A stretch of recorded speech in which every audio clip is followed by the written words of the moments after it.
केड़ी ये जी वो एरिया है अयूब सुल्तान। अयूब सुल्तान इस जगह को बोलते हैं जी। बहुत ही प्यारी माशाल्लाह। देखें जी हाफिज साहब, आपने यहाँ आना है जनाब। इंशाल्लाह नेक्स्ट कोशिश करेंगे हाफिज ज़िया साहब के साथ आएँ, क्योंकि उनको भी बड़ा शौक़ है। इंशाल्लाह वो नेक्स्ट टाइम हमारे साथ होंगे। माशाल्लाह जी ये बाज़ार भी है, साथ दुकानें हैं।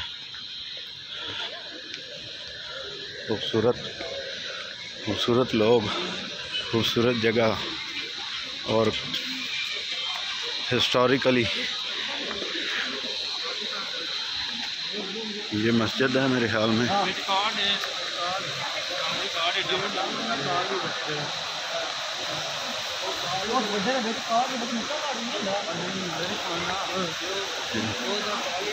शावर हैं जी।